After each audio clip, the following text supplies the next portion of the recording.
Hello everyone, welcome back to my channel. इस video में हम शोल्डर जॉइंट के जो मूवमेंट्स हैं उनको किस तरीके से हमें मेज़र करना है गोनोमीटर का यूज़ करके, इसके बारे में पढ़ेंगे।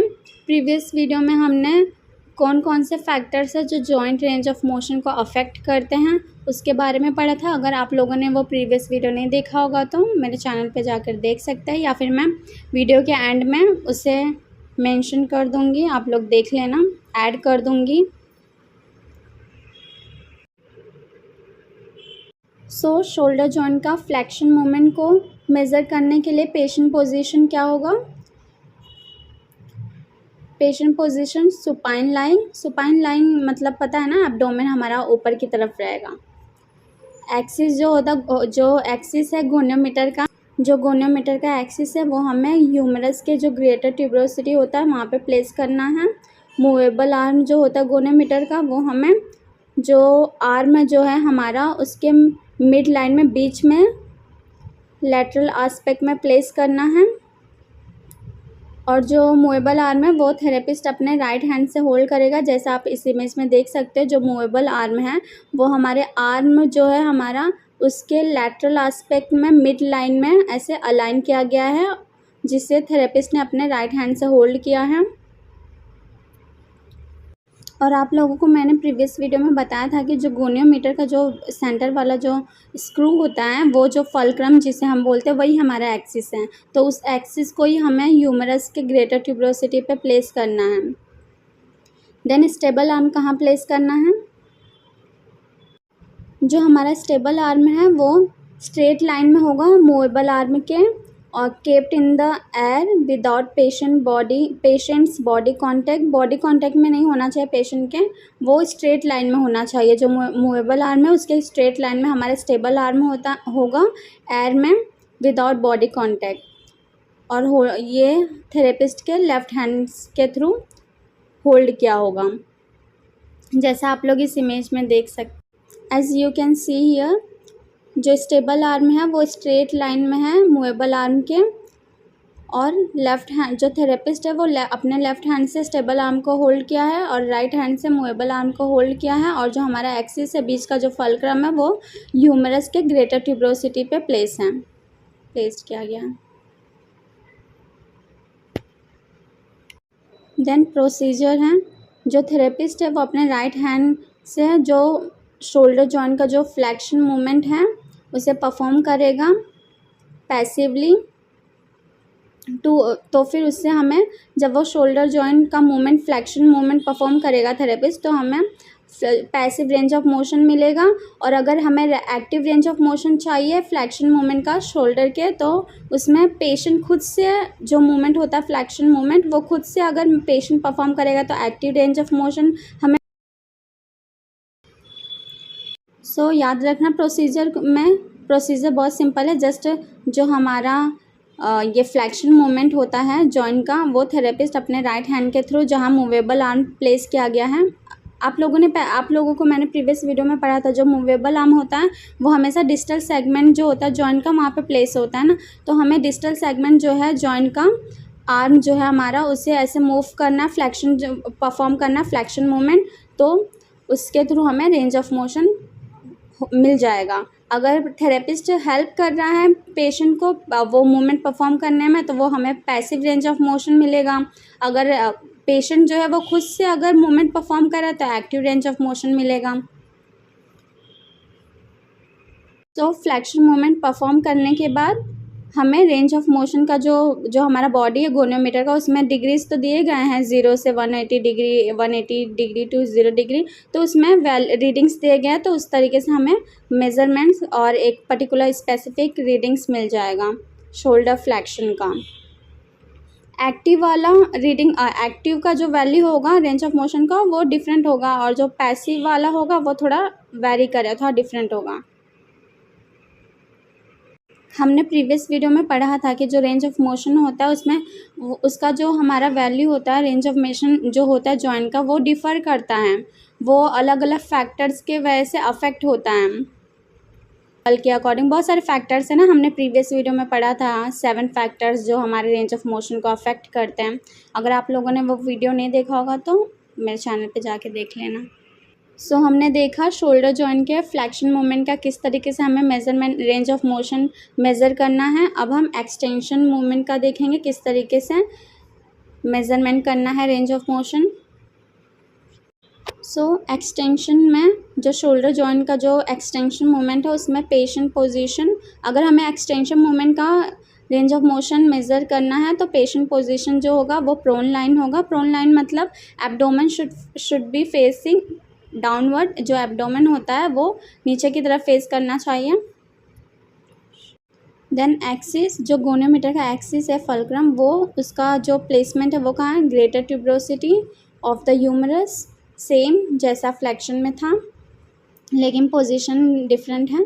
Then movable arm, movable arm जो है हमारा वो जो आर्म का लेटरल एस्पेक्ट है मिड लाइन में प्लेस होगा, holding by therapist left hand.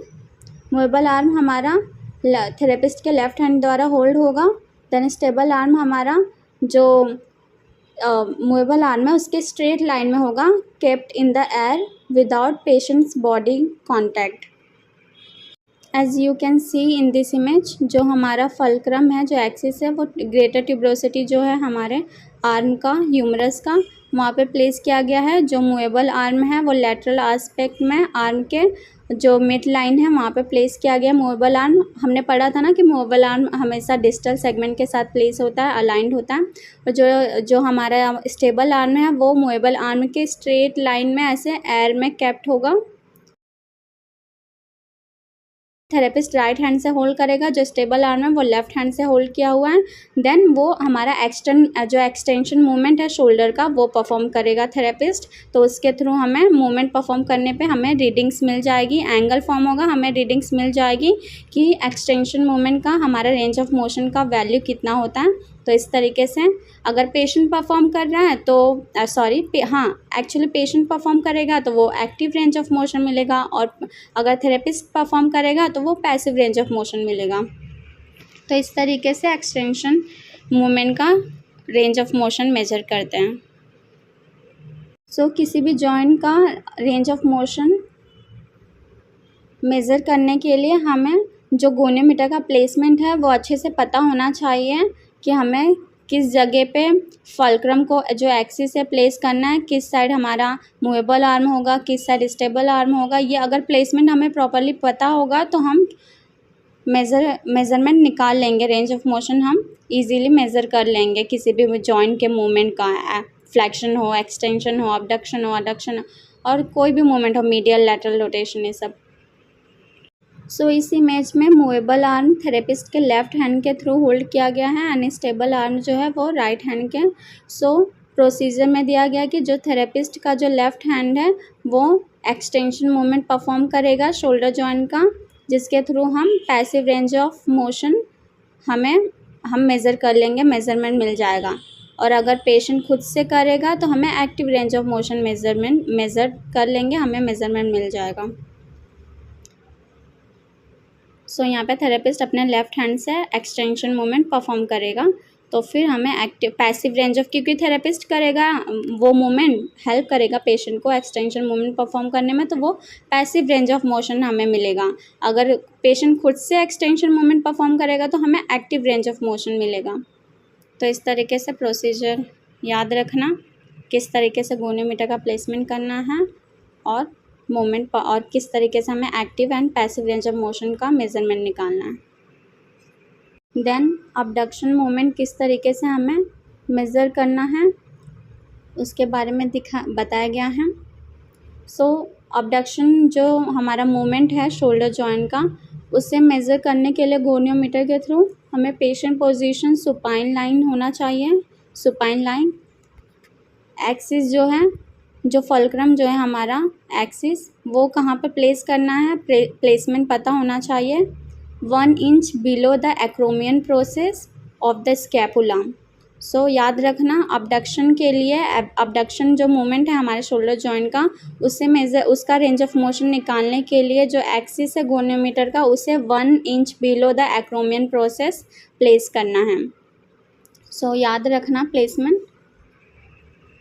Then movable arm जो है गोनियोमीटर का उसे कहाँ प्लेस करना है, movable arm is placed over the mid line of the anterior aspect of the arm. जैसा आप लोग इस इमेज में देख सकते हो, जो हमारा मूवेबल आर्म है गोनियोमीटर का, वो एंटीरियर आस्पेक्ट ऑफ जो आर्म का, जो हमारा आर्म है उसके जो एंटीरियर आस्पेक्ट है उसके मिड लाइन में ऐसे प्लेस किया गया है। और ये जो मूवेबल आर्म है वो थेरेपिस्ट के राइट हैंड के थ्रू होल्ड किया गया है। देन स्टेबल आर्म जो है गोनियोमीटर का, उसे हमें हॉरिजॉन्टली प्लेस करना है क्लेविकल के ऊपर, और जो स्टेबल आर्म है वो थेरेपिस्ट के लेफ्ट हैंड के थ्रू होल्ड किया गया है। जैसा कि आप लोगों ने इस इमेज में देखा, जो स्टेबल आर्म है वो क्लेविकल पे हॉरिजॉन्टली प्लेस्ड है और थेरेपिस्ट ने उसे अपने लेफ्ट हैंड से होल्ड किया है। ये हमारा स्टेबल आर्म है और ये मूवेबल आर्म। देन प्रोसीजर बताया गया किस तरीके से मेज़रमेंट करना है। थेरेपिस्ट का जो राइट हैंड है वो अबडक्शन मूवमेंट परफॉर्म करेगा गोनियोमीटर से, तो उससे हमारा जो एंगल फॉर्म होगा उसके थ्रू हमें पैसिव रेंज ऑफ मोशन मिल जाएगा। और अगर जो पेशेंट है वो खुद से अगर मूवमेंट परफॉर्म करेगा तो हमें एक्टिव रेंज ऑफ मोशन का मेज़रमेंट मिल जाएगा। सो इस तरीके से हमें जो अबडक्शन मूवमेंट है शोल्डर जॉइंट का हमें मेज़र करना है। देन उसके बाद शोल्डर का मीडियल एंड लैटरल रोटेशन का जो मूवमेंट है उसे किस तरीके से हमें गोनियोमीटर से मेज़र करना है वो बताया गया है।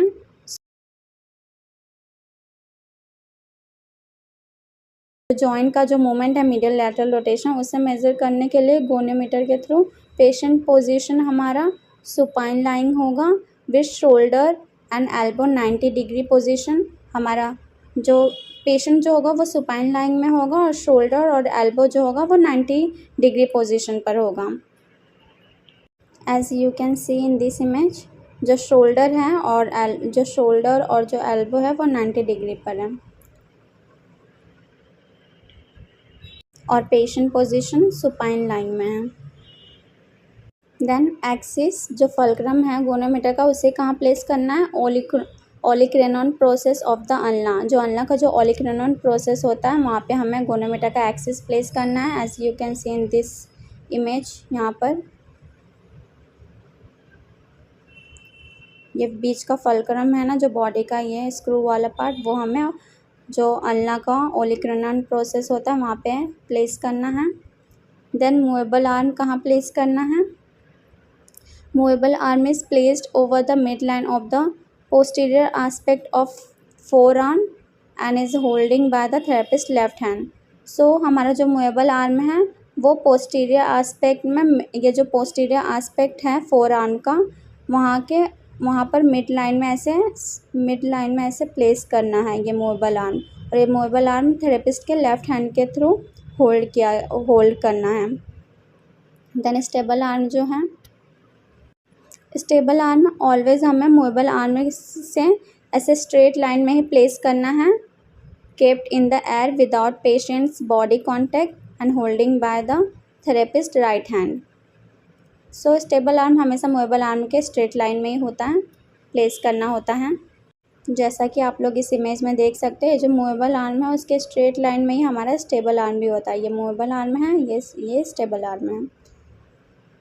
जो मूवेबल आर्म है वो थेरेपिस्ट के राइट हैंड के थ्रू होल्ड किया गया है और लेफ्ट हैंड से थेरेपिस्ट ने स्टेबल आर्म को होल्ड किया है। और एक्सिस हमारा अल्ना का जो ओलिक्रेनॉन प्रोसेस है वहाँ पे एक्सिस प्लेस किया गया है। सो प्रोसीजर दिया गया है। सो जैसा कि हमने इमेज में देखा कि जो मूवेबल आर्म है वो थेरेपिस्ट ने अपने लेफ़्ट हैंड से होल्ड किया है, तो थेरेपिस्ट अपने लेफ़्ट हैंड से जो मीडियल एंड लैटरल रोटेशन होता है शोल्डर का उसे परफॉर्म करेगा टू मेज़र एंगल। फिजियोथेरेपिस्ट हैं वो अगर मूवमेंट परफॉर्म कर रहा है तो वो पैसिव रेंज ऑफ मोशन मिलेगा। अगर पेशेंट खुद से मूवमेंट परफॉर्म कर रहा है, medial and lateral rotation perform कर रहा है, तो एक्टिव रेंज ऑफ मोशन मिलेगा। सो इस वीडियो में हमने गोनियोमीटर का यूज़ करके किस तरीके से शोल्डर जॉइंट के मूवमेंट्स को मेज़र करना है देखा। सो आप लोग याद रखना कि शोल्डर जॉइंट का मूवमेंट जो होता है flexion, extension, abduction, adduction, medial and lateral rotation. तो किस तरीके से हमें गोनियोमीटर का यूज़ करना है मेज़र करने के लिए मूवमेंट्स को, range of motion find out करने के लिए। तो आप लोगों इसे अच्छे से याद रखना और समझ लेना कि पेशेंट पोजीशन क्या, कौन से मूवमेंट परफॉर्म करने के लिए कौन सा पेशेंट पोजीशन होना चाहिए। एक्सिस जो प्लेसमेंट है वो एक्सिस का गोनियोमीटर के, उसका प्लेसमेंट प्रॉपर पता होना चाहिए। मूवेबल आर्म किस डायरेक्शन में प्लेस करना है, किस सेगमेंट के साथ प्लेस करना है वो पता होना चाहिए। मैंने आप लोगों को बताया था कि जो मूवेबल आर्म होता है गोनोमीटर का वो ऑलवेज डिस्टल सेगमेंट के साथ प्लेस होता है, और जो स्टेबल आर्म है वो ऑलवेज प्रॉक्सिमल सेगमेंट के साथ। जो प्रॉक्सिमल होता है ना वो स्टेबल होता है, जो डिस्टल वाला होता है वो मूवेबल होता है आर्म। सो एक्चुअली अगर आप लोग को नहीं पता होगा प्रॉक्सिमल मतलब क्या होता है और डिस्टल मतलब क्या होता है, तो मैं बता दूँ। प्रॉक्सिमल मतलब ऑलवेज टूवर्ड्स द बॉडी, जो बॉडी के तरफ होता है, और डिस्टल मतलब away from the body, not towards the body. Towards the body मतलब proximal, away from the body मतलब डिस्टल। सो डिस्टल सेगमेंट हमारा मूवेबल आर्म होता है, और जो मूवेबल आर्म होता है वो डिस्टल सेगमेंट पर प्लेस करते हैं, और स्टेबल आर्म हमेशा प्रॉक्सिमल सेगमेंट पे प्लेस करते हैं। तो इस वीडियो में हमने किस तरीके से शोल्डर जॉइंट के मूवमेंट्स को मेज़र करना है गोनियोमीटर का यूज़ करके उसके बारे में पढ़ा। Flexion, extension, abduction and medial rotation के बारे में मतलब पढ़ा कि किस तरीके से मेज़र करना है, किस तरीके से गोनियोमीटर यूज़ करना है हमें मेज़रमेंट करने के लिए। सो इस वीडियो में हम इतना ही पढ़ेंगे। नेक्स्ट वीडियो में हम एल्बो जॉइंट के मूवमेंट्स को किस तरीके से गोनोमीटर का यूज़ करके मेज़रमेंट करना है, मेज़र करना है, उसके बारे में पढ़ेंगे। अगर आप लोगों ने मेरा प्रीवियस वीडियो नहीं देखा होगा तो मेरे चैनल पे